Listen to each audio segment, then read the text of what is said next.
El Museo de América lleva 71 años acercando la historia y cultura del continente al público. Situado en Madrid dentro del campus de la Universidad Complutense, este centro es uno de los 10 museos estatales más visitados de la ciudad, con más de 60.000 visitantes en 2014. Pero para conocerlo no basta con visitarlo, escuchar a las personas que trabajan en él es la mejor forma de acercarse a este museo único en el mundo.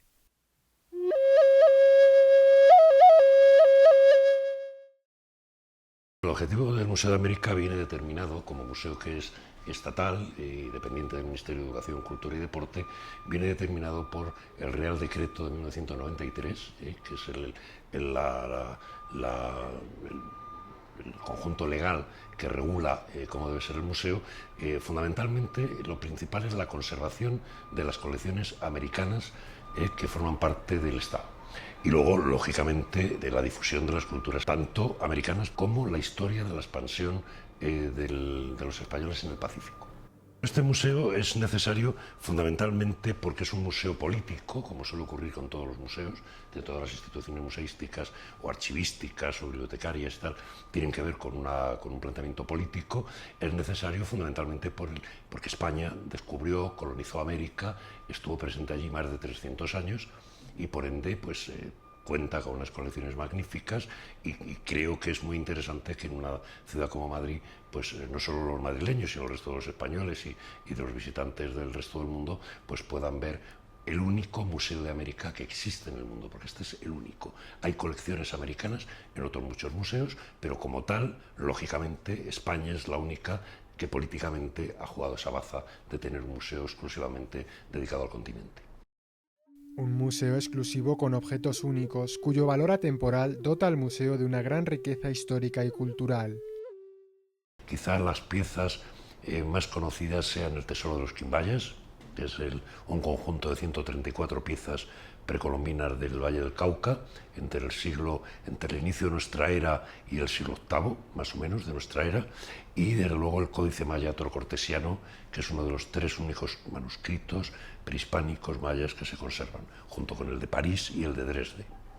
La estela de Madrid tiene nombre propio, se trata de un pequeño relieve que forma parte de lo que era el trono de Pacal, uno de los reyes de Palenque, ¿no?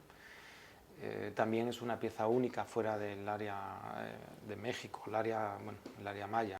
Una de las piezas más significativas del museo en el Departamento de América Colonial sería la pintura conocida como Los Mulatos de Esmeraldas, porque es una pintura muy temprana, pero ya realizada además por un artista indígena, pero de acuerdo con los cánones europeos.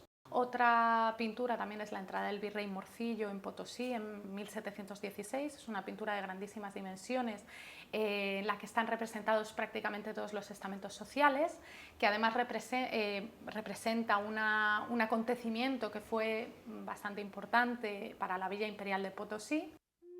Desde su inauguración en 1941, el museo ha tenido una larga evolución fruto de numerosos cambios.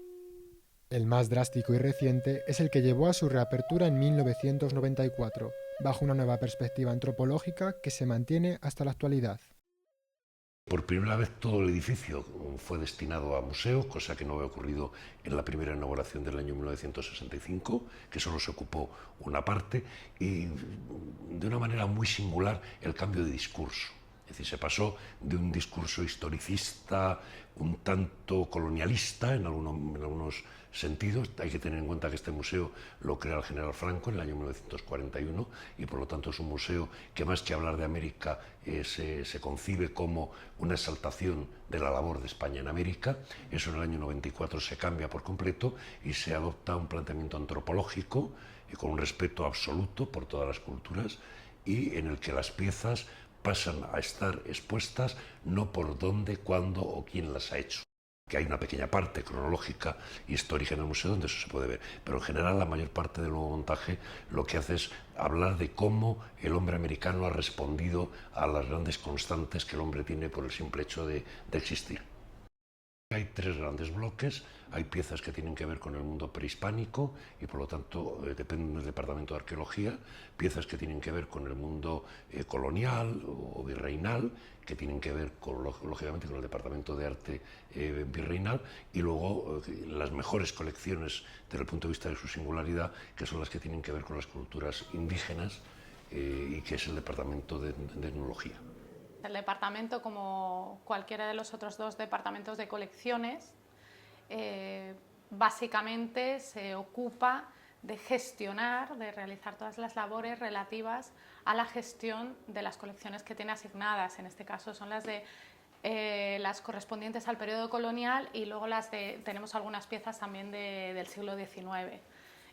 Y bueno, serían todas las labores de gestión y de estudio de esas colecciones. Para realizar ese estudio realizamos etapas previas desde la recogida de información bibliográfica en la biblioteca, recopilando toda la información existente sobre el tema que estemos trabajando, de investigadores antes que nosotros, pero una parte importante del trabajo del museo es conocer propiamente las piezas que tenemos. Además de gestionar esta investigación, tenemos otras misiones, por ejemplo, atender a los investigadores que vienen a estudiar nuestras colecciones o bien que están estudiando colecciones afines. Es una formación continua la que tenemos los conservadores, no solamente ir aprendiendo sobre las culturas con las que trabajamos, sino también ir adquiriendo más conocimientos técnicos sobre gestión, conservación, etc. La representación de América siempre es una indígena, semidesnuda y analfabeta, a diferencia de Asia o de Europa, que se representan, si vas por Plaza de España lo puedes ver, en el monumento que hay en Plaza de España, en la parte superior. Europa y Asia tienen un libro en las manos porque son los pueblos cultos, mientras que América es una indígena con plumas y faldellín y semidesnuda. Lo que nosotros hacemos es mostrar cómo era en un momento determinado y cómo es actualmente. Siempre se puede mirar el mismo elemento, el mismo periodo, con ojos nuevos, con una perspectiva distinta. El Departamento de Conservación y Restauración es imprescindible para el buen funcionamiento del museo. Su trabajo permite mantener los objetos de sus exposiciones inmunes al paso del tiempo. Tenemos dos misiones que son complementarias. Una es la conservación, que sería controlar la luz, la temperatura, la humedad, la limpieza, que no haya polvo, mantener, digamos, las colecciones del museo para que no se estropeen.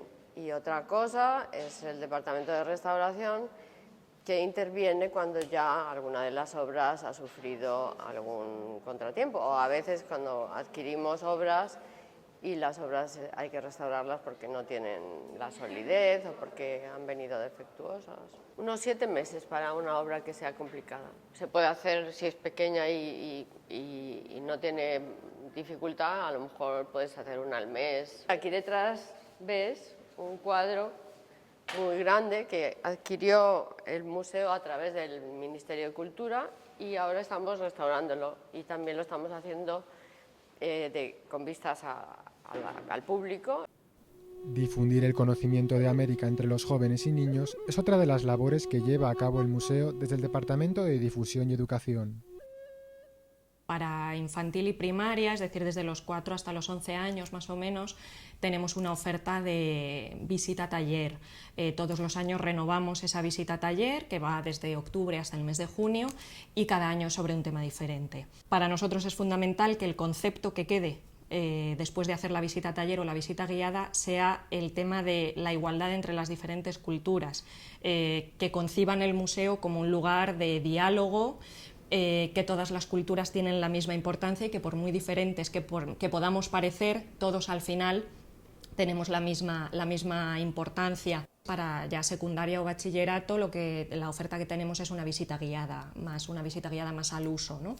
Las guían los voluntarios culturales que tenemos, que son de la tercera edad, de la conferencia de la CEATE, se llama, es la Conferencia de Aulas de la Tercera Edad, y hacen visitas guiadas a la colección pues bueno, una visita más larga. La escuela de verano que programamos para el mes de julio, para ellos es una experiencia fantástica porque están viviendo durante 2 semanas en el interior de un museo, nos visitan todos los espacios, conocen todos los departamentos, les metemos como si dijéramos en la vida interna del museo y lo conocen todo a través del juego también, ¿no? Entonces, bueno, tratamos mucho de involucrar a los niños porque es la única manera de que ellos realmente aprendan y conciban que el museo no es un lugar para nada aburrido, sino un lugar donde pueden aprender mucho, pero nunca deben dejar de jugar, ¿no?, para aprender. El tesoro de cualquier museo son los objetos expuestos en él. Obtenerlos es la misión del Departamento de Adquisiciones. Lo que hacemos es buscar todo tipo de piezas que puedan completar la colección, que tengan interés científico de altísimo nivel para las colecciones del museo, y hacemos sugerencias que después los distintos departamentos también refrendan. Ellos, entre todos, hacemos un informe. Muchas veces los informes los hago yo y otras veces los hacen los departamentos, y la directora manda toda esa información al Ministerio de Cultura, donde se decide si la pieza va a ser comprada para el museo o no va a ser comprada. Siempre que vemos una pieza, la analizamos que tenga lo que nosotros llamamos nivel de museo, es decir, tienen que ser piezas de alta calidad, de muy alta calidad, que completen las colecciones. Muchas veces son piezas que a lo mejor para el público en general no son tan interesantes, pero por completar un área que nosotros tenemos ahí, una laguna, pues el museo debe adquirirla. Los museos dependen del Ministerio de Cultura, de la Subdirección General de Protección del Patrimonio Histórico, que tiene una partida para adquisiciones, pero todos los años es un presupuesto y no es ilimitado. Si ves el mercado es aleatorio, porque obras, por ejemplo, que se han vendido extraordinariamente bien hace un año, a lo mejor ahora por razones muy variadas pueden haber caído en declive. Por ejemplo, te comento el caso de los tapices. Los tapices en general, que se vendían muy bien, ahora mismo están muy poco valorados, tanto en España como en el mercado internacional. Montar una exposición desde cero es un proceso largo que requiere meses de trabajo y estudio. Como ejemplo, destaca la exposición temporal Tejiendo Identidades, inaugurada durante la realización de este reportaje.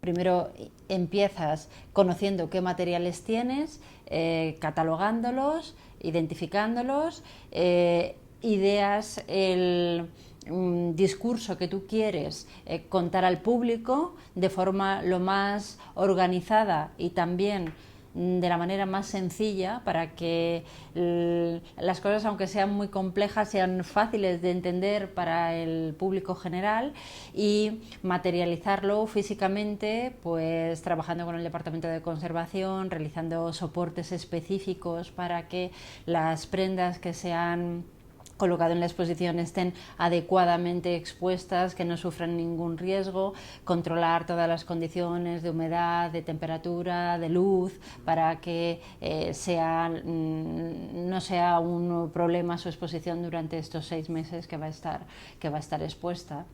El reto más importante que tiene el Museo de América es vincularse lo más posible, no solo con la ciudad de Madrid y con el resto de la península, sino con el conjunto de latinoamericanos que en cantidades de cientos de miles viven en Madrid.